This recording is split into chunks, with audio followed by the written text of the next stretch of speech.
मैं हूं सैयद रसी और मैं हूं आमना अकरम। हेडलाइंस आपने जानी, बुलेटिन में बात होगी। सच सच का बोलबाला बोल पर। जीम से झूठा कौन? मार्च आज कहां पहुंचा? दुनिया हकीकी मार्च का हिस्सा। शहबाज काबीना में कितने पाकिस्तानी? और शाहीनों का तीसरा नंबर। बोल ने हमेशा हक और सदाकत का साथ दिया, सच के साथ खड़ा रहा। हम हैं मिसाले अब्र, मगर इस हवा से हम डर कर सिमट ही जाएंगे, ऐसे भी हमने। बड़ी मुश्किलात, बड़े बड़े चैलेंजेस, सिर्फ बोल खड़ा रहा, बोल डटा रहा। है उसकी आदत डरा रहा है, मेरी फितरत डरा नहीं हूं मैं, और ये ईमान की ताकत की वजह से। सहाफत पर जब भी कड़ा वक्त आया, सिर्फ बोल खड़ा रहा, आवाज उठाता रहा हकीकी सहाफत के लिए। इंशाल्लाह अल्लाह बेहतर करेगा, हक बातिल पे गालिब आके रहेगा। इज़हार आज़ादी के लिए, पाकिस्तान के लिए, पाकिस्तानी अवाम के लिए। बोल ने हमेशा हक और सदाकत का साथ दिया, सच के साथ खड़ा रहा। बड़ी मुश्किलात, बड़े बड़े चैलेंजेस, सिर्फ बोल खड़ा रहा, बोल डटा रहा। सहाफत पर जब भी कड़ा वक्त आया, सिर्फ बोल खड़ा रहा, आवाज उठाता रहा। हकीकी सहाफत के लिए, आज़ादी इज़हार के लिए, पाकिस्तान के लिए, पाकिस्तानी अवाम के लिए बोल को दुआ दो। बोल ने हमेशा हक और सदाकत का साथ दिया, सच के साथ खड़ा रहा। हम हैं मिसाले अब्र, मगर इस हवा से हम डर कर सिमट ही जाएंगे, ऐसे भी हमने। बड़ी मुश्किलात, बड़े बड़े चैलेंजेस, सिर्फ बोल खड़ा रहा, बोल डटा रहा। है उसकी आदत डरा रहा है, मेरी फितरत डरा नहीं हूं मैं, और ये ईमान की ताकत की वजह से। सहाफत पर जब भी कड़ा वक्त आया, सिर्फ बोल खड़ा रहा, आवाज उठाता रहा हकीकी सहाफत के लिए। इंशाल्लाह अल्लाह बेहतर करेगा, हक बातिल पे गालिब आके रहेगा। इज़हार आज़ादी के लिए, पाकिस्तान के लिए, पाकिस्तानी अवाम के लिए तो है जरूरत अवाम के दुआओं। इमरान खान ने सीनियर सहाफियों के साथ मुलाकात की है। इमरान खान ने कहा, तोशाखाना की घड़ी इस्लामाबाद में फरोख्त की गई, सबूत मौजूद हैं, झूठी स्टोरी चलाने पर कानूनी कार्रवाई की जाएगी। इमरान खान ने मुलाकात में बोल न्यूज की तारीफ करते हुए कहा, बोल ने मार्च की बेहतरीन कवरेज की, बोल खड़ा रहा। जमान टाउन में होने वाली मुलाकात में मौजूद थे बोल न्यूज लाहौर के ब्यूरो चीफ खावर अब्बास। उनसे बात कर लेते हैं। खावर, बताइए इस मुलाकात के बारे में। चेयरमैन तरीक साहब इमरान खान साहब ने आज जो है वो लाहौर के सीनियर सहाफियों से मुलाकात की है, जिसमें उनका कहना था कि सबसे पहले उन्होंने बोल की तारीफ करते हुए कहा कि बोल ने बहुत ही बढ़िया और अच्छी कवरेज की, लॉन्ग मार्च की, और शुएब शेख साहब के हवाले से हमने खुशी पैगाम देते हुए कहा कि शुएब शेख बहादुर आदमी है, हमेशा डटे रहे हैं और उनको पैगाम है कि वो डटे रहे हैं। इसके अलावा उनका ये कहना था कि मुज़ाकरात के लिए हमें पैगाम भेजे जा रहे हैं, मगर हमारा एक ही मुतालबा है कि मुज़ाकरात की बात छोड़े, आप इलेक्शन की तारीख दें। इसके साथ साथ अहम तैनाती के हवाले से बात करते हुए उनका कहना था कि हम पीछे बैठकर देख रहे हैं, ये जो करना चाहता है करें। हमेशा से नवाज शरीफ और शहबाज शरीफ की ये कोशिश हुई है कि ऐसे आर्मी चीफ को तैनात किया जाए जो उनके मुफादात का तहफ़्फ़ुज़ करे, मगर ऐसा कभी नहीं होता। कोई भी आर्मी चीफ जो होता है वो अवाम के मुफाद और अपने इदारे के खिलाफ नहीं जाता, वो वही करता है जो अवाम की आवाज़ होती है, जिसमें मुल्क का फायदा होता है। इसके साथ साथ उनका कहना था कि जो तोशाखाना केस के हवाले से स्टोरी चलाई गई है, ये झूठी स्टोरी चलाई गई है, और इसके खिलाफ लंदन, दुबई और पाकिस्तान में जो है वो मुतलका चैनल और एंकर के खिलाफ वो केस भी करेंगे और इस पर जो है वो जाकर लड़ेंगे। उनका कहना था कि जैसे ही इनकी तोशाखाना की गवाही सामने आएगी, ये केस खत्म हो जाएगा, क्योंकि इमरान खान के मुताबिक ये जो घड़ी है ये इस्लामाबाद में बेची गई, जिसका कहना है कि उनका कहना था कि इसका रिकॉर्ड भी मौजूद है और इसकी तमाम रसीदें हमारे पास मौजूद हैं, और ये मनगढ़ंत कहानी थी। और इसके अलावा उनका ये कहना था कि कोई भी मुल्क आगे नहीं बढ़ सकता जब तक वहाँ पर रूल ऑफ लॉ नहीं होता। हमेशा मुल्क की तरक्की जो है रूल ऑफ लॉ में होती है। यहाँ की कुछ अलीट अशराफिया समझती है वो कानून से बालातर है। मैंने हमेशा यही बात की थी कि कानून सबके लिए बराबर होना चाहिए और मैं इसी पर अमल पैरा रहूंगा। जो लीडर होता है वो किसी तौर भी अपने मकसद से पीछे नहीं हटता। मकसद से पीछे हटने के लिए जो इक़दाम वो उठाता है, मकसद को हासिल करने के लिए जो वो इक़दाम उठाता है, लोग उसे यू टर्न कहते हैं। बुनियादी तौर पर वो यू टर्न नहीं होता, वो अपने मकसद के हासिल के लिए वक्ती तौर पर हिकमत अमली बनाता है। लिहाजा अपने मकसद पर पहुंचना सबसे अहम बात होती है और मेरा मकसद है इस पाकिस्तान में रूल ऑफ लॉ को कायम करना। हर सूरत यहाँ पर रूल ऑफ लॉ को कायम किया जाएगा और कोई भी कानून से बालातर नहीं होगा। उनका कहना था कि रूल ऑफ लॉ के जरिए से ही आज़ाद कौमबंदियाँ जो आज़ाद कौमें होती हैं वो हमेशा मुल्क को तरक्की देती हैं और वही मुल्क को आगे लेकर बढ़ते हैं। हम पाकिस्तान को जो है वो आगे लेकर बढ़ेंगे। इस वक्त रूल ऑफ लॉ के हवाले से उनका कहना था 129 नंबर पर पाकिस्तान है, जिसकी वजह से पाकिस्तान को इन मुसाइब और मुश्किलात का सामना है। रिस्क परसेंटेज जो है वो पाकिस्तान की 75% तक शो की गई है, जिसकी वजह से बैरून मुल्क बसने वाले अफराद और पाकिस्तान में बसने वाले पर जो है इन्वेस्टमेंट करने से गुरेजा दिखाई देते हैं, जिसकी वजह से मुल्क को नुकसान हो रहा है। जब इससे पहले भी इन पार्टीज को NRO के जरिए से वापस लाया गया तो ये 4 गुना मुल्क के कर्जे में इजाफा करके गए थे और हमें जब मुल्क मिला उस वक्त मुल्क डिफॉल्ट किया हुआ था, मगर हमने फिर से पाकिस्तान को अपने पैरों पर खड़ा किया और पाकिस्तान की इकोनॉमी को बेहतर किया। तो फिर ये जो है वो लोग मुल्क को लूटने वाले यहाँ पर पहुंच गए और फिर से मुल्क के हालात खराब हैं। अब इसका एक ही हल है कि साफ और शफाफ इलेक्शन करवाए जाए। कोई भी मुज़ाकरात की बात जो है वो इसी तौर पे मुकम्मल हो सकेगी जब इलेक्शन की तारीख देंगे। उनका साथ ये भी कहना था कि डॉक्टर्स ने मुझे बताया है कि आपके अभी जख्मों की वजह से आप सफर नहीं कर सकते और जो सामने पिंडली के ऊपर जख्म है वहां से हड्डी क्रैक है, जिसकी वजह से ज्यादा तकलीफ होती है और उसी की वजह से उनका कहना था कि मैं रुका हुआ हूँ। जो मेरी रान के अंदर जख्म है उन जख्मों की तकलीफ निस्बतन कम होती है और जैसे ही मेरे जख्म बेहतर होंगे मैं पिंडी में लॉन्ग मार्च को खुद जो है वो लीड करूंगा, उसकी खुद क़यादत करूंगा और जो अवाम का हक है उन्हें पहुंचा के रहूंगा। किसी तौर भी ऐसा नहीं हो सकता कि भेड़ बकरियों की तरह पाकिस्तान की अवाम को लादा जा सके, दबाया जा सके। यहाँ पर जो है वो खौफ फैलाया जाता है। उनका कहना था कि मुकदमा का इंदराज ना होना इंतहाई कमजोरी है कानून की और ये मेरे मौक़िफ़ की तायद है। ये सबके सामने है कि हमने मुतअद्दिद दरवाजे खटखटाए मगर हमारा मुकदमा दर्ज नहीं हो रहा, मगर हम अपने मौक़िफ़ से पीछे नहीं हटेंगे। उनका कहना था कि जैसे जैसे जिन ममालिक की आप तरक्की देखते हैं उन ममालिक में रूल ऑफ लॉ की जो रेशो है वो 90% से ऊपर है, तभी वो मुल्क तरक्की करते हैं। आपने कभी नहीं देखा होगा यूरोप में, अमेरिका में, बाहर के ममालिक में जो है वो कब्जा माफिया जो है वो कब्जे कर ले। हम इस पाकिस्तान के तमाम नक्शे को, मैप को डिजिटलाइज करना चाह रहे थे कि जिसमें नजर आए कि कहाँ कहाँ पर सरकारी अराजी है, कहाँ कहाँ पर किसकी जमीन है, ताकि कब्जा माफिया की हौसला शिकनी हो, मगर हमें इस अहद से हटा दिया गया। उनका ये भी उन्होंने इंकशाफ किया कि सिर्फ इस्लामाबाद के अंदर 1000 अरब रुपए से ऊपर की जो जमीनें हैं उन पर कब्जा किया गया और उन्होंने कहा पूरे पाकिस्तान का अंदाजा लगाएं तो कब्जा माफिया आपको मुतहरक दिखाई देता है। लाहौर में जब कब्जा माफिया ने अपने पर फैलाए तो मैं पुलिस को बार बार कहता रहा कि इनके खिलाफ कार्रवाइयां करें, मगर उनकी साज़बाज़ होती थी और वो हर एक जगह पे पैसों के जरिए से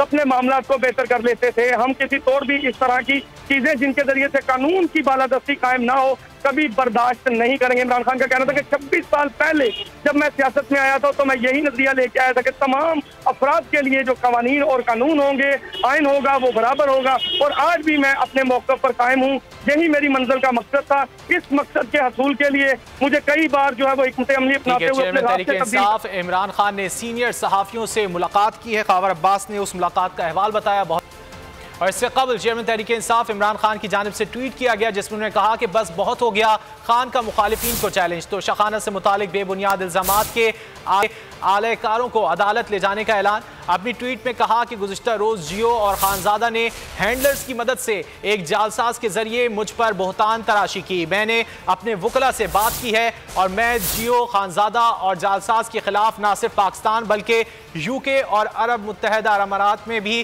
कानूनी कार्रवाई करूंगा। PTI का उमर ज़हूर और जंग लंदन के खिलाफ कानूनी कार्रवाई करने का ऐलान। फवाद चौधरी कहते हैं कि उमर ज़हूर मफरूर शख्स है। मनी लॉन्ड्रिंग केस में नॉर्वे से निकाला गया, उसके 4 भाई जेल में हैं। उमर ज़हूर का नाम ECL से निकाला गया और 1 माह बाद उसका बयान आ गया। इमरान खान ने कानून के मुताबिक घड़ी खरीदी। जुल्फी बुखारी बोले नवाज शरीफ और जरदारी ने कानून के खिलाफ गाड़ियां ली, उस पर निजी चैनल प्रोग्राम नहीं कर रहा। शरीफ मजारी ने अरशद शरीफ केस में उमर ज़हूर से भी तहकीकात का मुतालबा कर दिया। कहती हैं कि मकतूल एंकर के आखिरी 3 से 4 ट्वीट उमर ज़हूर से मुतालिक। किसी शख्स को ये घड़ी नहीं बेची गई। उमर ज़हूर कौन है? नॉर्वे में ये फैमिली रहती थी, 4 भाई हैं, 4 में से 3 भाई जो हैं वो नॉर्वे में जेल में। खुद उमर ज़हूर के ऊपर मनी लॉन्ड्रिंग का केस हुआ, उसको उसके बाद ECL से भी हटाया गया। जो ही शहजाद अकबर और रिजवान शहीद के खिलाफ एक FIR कटी, उसके फौरन बाद जो उमर ज़हूर है उसका नाम ECL से हटाया गया। जो चीज़ कानून के खिलाफ है, तोशा खानम के रूल्स के खिलाफ जो है वो एक गाड़ियाँ आसस वाली ज़रदारी के पास भी मौजूद है इस वक्त और नवाज शरीफ के पास भी मौजूद है। इस वक्त। अरशद शरीफ की शहादत इसी के साथ मिलती है। अगर आप अरशद शरीफ की ट्वीट्स देखें तो उन्होंने इस शख्स के खिलाफ ट्वीट्स की थी, उनकी तकरीबन मेरे ख्याल में आखिरी 3-4 ट्वीट्स में थी इनके खिलाफ। शेख रशीद कहते हैं मुल्क में बहरान संगीन होता जा रहा है, सारी जिम्मेदारियां बदलिया के कांधों पर आ गई हैं। इमरान खान 20 या 21 नवंबर को रावलपिंडी पहुंचेंगे। ये जो भी चीज निकाल रहे हैं वो इमरान खान के हक में जा रही है। मीडिया से गुफ्तगू में उनका कहना था अदलिया का फर्ज है इलेक्शन की राह निकाल कर लोगों को अफरा तफरी से निकालें। उनका ये भी कहना था कि साइफर के मामले पर इमरान खान ने कोई यू टर्न नहीं लिया। उम्मीद है 15 रोज में मुल्क के लिए बेहतर फैसले हो जाएंगे। होता जा रहा है और अब सारी जिम्मेदारियां अदलिया के कंधों पर आ रही हैं, क्योंकि पाकिस्तान को बचाना है और आगे लेके जाना। देखें, ये सारी चीजें दफन हो गई। जो चीज ये निकालते हैं वो इमरान खान के फायदे में चले जाती है। मैं आपको यकीन से दिलाता हूँ कि 6 महीने ये नाअहल, बांझ और न डिलीवर करने वालों ने जो भी बयानिया बनाया वो सत्यानाश हो गया और वो इमरान खान के हक में चला गया और इनके खिलाफ चला गया। साइफर एक हकीकत है और हमारे बाद भी 2 मीटिंग्स हुई हैं। कम अज कम साइफर के मसले में तो यू टर्न नहीं लिया, लेकिन उन्होंने एक बात की है कि हम अमेरिका समेत सब लोगों से अच्छे तल्लुकात चाहते हैं, लेकिन गुलामी नहीं चाहते, डिक्टेशन नहीं चाहते। और अब कुछ बात हकीकी आज़ादी मार्च की। कप्तान का काफिला जोश और वलवले से इस्लामाबाद की जानिब रवां दवा है।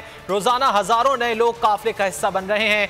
शुरका का अज़्म है कि इलेक्शन की तारीख और कप्तान पर कातिलाना हमले की हकीकी FIR ही दर्ज अगर होती है तो फिर इस बारे में सोचा जाएगा। शाह महमूद कुरैशी की क़यादत में काफिला जेलम की जानिब रवां दवा है। असद उमर का मार्च सरगोदा पहुंच रहा है। कोर्ट मोमिन में खिताब में असद उमर का कहना था कि इम्पोर्टेड हुकूमत ने आवाम को माशी तौर पर कप्तान का काफिला इनकलाब की नवीद बन गया। मुल्क भर से लाखों लोग हकीकी आज़ादी मार्च का हिस्सा बनने लगे। अवाम कप्तान के हम आवाज शफाफ इलेक्शन की फौरी तारीख लेने का पक्का अज़्म कर लिया। कप्तान का काफिला भरपूर जोश व वलवले से इस्लामाबाद की जानिब बढ़ रहा है। शाह महमूद कुरैशी हकीकी आज़ादी मार्च का बड़ा कारमा लेकर चहलन की जानिब रवा दमा है। उधर असद उमर का मार्च सरगोदा पहुंच रहा है। कोर्ट मोमिन में खिताब में असद उमर का कहना था मौजूदा हुकूमत ने मुल्क और आवाम को माशी तौर पर तबाह कर दिया। आज आवाम को आटा, तेल, बिजली, पेट्रोल महंगा तरीन मिल रहा है। खैबर पख्तूनख्वा से भी बड़ी तहरीक का आगाज हो गया। तमाम शहरों से लोग हकीकी आज़ादी मार्च का हिस्सा बनने के लिए तैयार हैं। बलूचिस्तान से आवाम भी इस्लामाबाद पहुँच कर अपना हक लेने के लिए तैयार है। गुज़िश्ता रोज सूब में जलसे में आवाम ने अपना फैसला सुना दिया। और हकीकी आज़ादी मार्च का 14वां रोज है। चेयरमैन इमरान खान 4:30 बजे वीडियो लिंक के जरिए खिताब करेंगे। असद उमर की क़यादत में काफिला सरगोदा बाईपास पहुंच चुका है।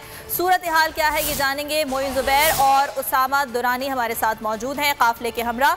सबसे पहले उसामा से बात कर लेते हैं। उसामा, आगाह कीजिएगा, आप इस वक्त कहाँ पर मौजूद हैं, क्या सूरत हाल देख रहे हैं? जी बिल्कुल, पाकिस्तान तहरीक इंसाफ का हकीकी आज़ादी मार्च आज जेहलम में मौजूद है और तमाम तर इंतजाम मुकम्मल कर लिए गए हैं। मेरे कैमरा मैन अगर आपको दिखा सके आसिफ कि यहाँ पर उनकी बड़ी तादाद यहाँ पर मौजूद है जिन्होंने झंडे उठा रखे हैं। पार्टी नगमों पर जो है वो रक्स करते दिखाई दे रहे हैं। सिक्योरिटी भी है जो फुल प्रूफ यहाँ पर दी गई है। सिर्फ कायदीन के आने का इंतजार है। आज जो है वो कंटेनर की सिक्योरिटी जो है वो मजीद सख्त कर दी गई है। इसी वाले से बात करने के लिए हमारे साथ चौधरी सज्जाद मेयो साहब मौजूद है जो इंचार्ज है कंटेनर के। इनसे पूछते हैं, जी बताइएगा, आज कुछ गैर मामूली सिक्योरिटी है कंटेनर की, इसकी क्या वजह है? बिस्मिल्लाहिर्रहमानिर्रहीम। देखें, जेलम में आज लोग खान साहब के लिए निकले हुए हैं बड़े जज्बे से और लाखों की तादाद में मजमा जमा हो रहा है। और DPO गुजरात जो RPO उन्होंने बहुत सख्त और बहुत डिफरेंट, पहले से बहुत डिफरेंट सिक्योरिटी के इंतजाम किए हुए हैं। यानी कि कंटेनर का अगर दरवाज़ा पहले हमारी टीम खड़ी होती थी, वहाँ भी स्पेशल ब्रांच के जो जवान हैं वो खड़े हुए हैं। और अल्हम्दुलिल्लाह हम आज मुतमीन है, बहुत ज़बरदस्त जेलम हमारे साथ तामन कर रही है। बिल्कुल, आपने सुना कि सिक्योरिटी जो है की गई है और सिर्फ कायदीन के यहाँ पे आने का इंतजार, कायदीन जो है वो खिताब करेंगे। मोइन जुबैर से जानते हैं इस वक्त वहाँ पर क्या सूरत हाल है। मोइन बताएगा, इर्द गिर्द कैसा माहौल देख रहे हैं आप? जी बिल्कुल, तहरीक इंसाफ का लॉन्ग मार्च आज जेहलम इस वक्त पहुँच चुका है और आपको जिस मुकाम से हम रिपोर्ट कर रहे हैं वो शानदार चौक है जहाँ पर कारकुनान की एक बड़ी तादाद इस लॉन्ग मार्च में शिरकत के लिए पहुँची है। आपको कैमरामैन नवीद दिखा रहे होंगे वर्कर्स कितने पुरजोश हैं। जेहलम की आवाम आज लग रहा है कि बड़े ज़बरदस्त तरीके से इमरान खान के इस लॉन्ग मार्च का इस्तकबाल करेंगे। और हमने देखा है कि गुजरात में, सराय आलमगीर में और दीगर मुकामात पर भी बड़ा ज़बरदस्त इस्तकबाल किया गया। लेकिन आज के दिन हमें लग रहा है कि जेहलम के आवाम जो है वो बड़ा ज़बरदस्त इस्तकबाल करेंगे। नवीद आपको मज़ीद मनाज़िर इर्द गिर्द दिखाएंगे। सिक्योरिटी को काफ़ी सख्त रखा गया है, जो स्नाइपर्स हैं, कमांडोज हैं, वो भी तैनात हैं। और ये एक बाज़ार है, एक बड़ा बाज़ार है जिस पर मुकाम पर लॉन्ग मार्च जो है उसके शुरका पहुँच रहे हैं। अब से कुछ ही देर बाद कंटेनर पर जो क़यादत है वो भी पहुँच जाएगी। इस वक्त ज़िले की जो क़यादत है वो कंटेनर पर मौजूद है और वर्कर्स से खिताब कर रही है। पार्टी वर्कर्स जो हैं वो पार्टी तरानों पर झूम रहे हैं और इस वक्त इंतज़ार किया जा रहा है तो सिर्फ इमरान खान की स्पीच का। और जेएलएम के अवाम आज एक बड़ी तादाद में बाहर निकल रहे हैं और हमारी कई लोगों से बात हुई, उनका कहना था कि हम कई रोज़ से इमरान खान का इस्तकबाल करने की तैयारी कर रहे थे और आज इमरान खान की जो स्पीच है उसको देखने के लिए, उसको सुनने के लिए। जुबैर और सामा दुरानी आपसे मजीद भी अपडेट्स लेते रहेंगे। फिल वक्त शुक्रिया। इमरान खान के कंटेनर पर फायरिंग के मुल्जिम नवीद महर को ताहाल इंसदाद दहशतगर्दी की खुसूसी अदालत में पेश नहीं किया जा सका। मुल्जिम को 3 नवंबर को जाए वकूफ से गिरफ्तार किया गया था। वाकई की FIR 7 नवंबर को दर्ज की गई थी। इंदराज मुकदमा के 9 दिन बाद भी मुल्जिम को ताहाल अदालत में पेश नहीं किया जा सका।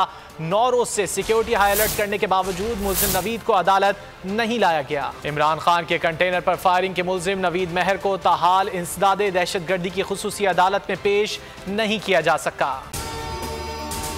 अगर आपको ये वीडियो पसंद आए तो लाइक पर क्लिक करें। कप्तान का हकीकी आजादी मार्च, बोल न्यूज की खुसूसी कवरेज। ये एक फैमिली मार्च है। हकीकी आजादी मार्च जो है GG रोड पर रवां दवा है। बोलने की हक और सच की बात। इमरान खान के कंटेनर के करीब फायरिंग का वाकया पेश आया। फायरिंग से जख्मी अस्पताल मुंतकिल। कातिलाना हमले से किया पर्दा चाक। बोल हमेशा बना आवाम की आवाज। को वेलकम कहता हूं। आजादी मार्च के लिए बहुत अच्छी कवरेज की है। ये मार्च की तो जबरदस्त कवरेज।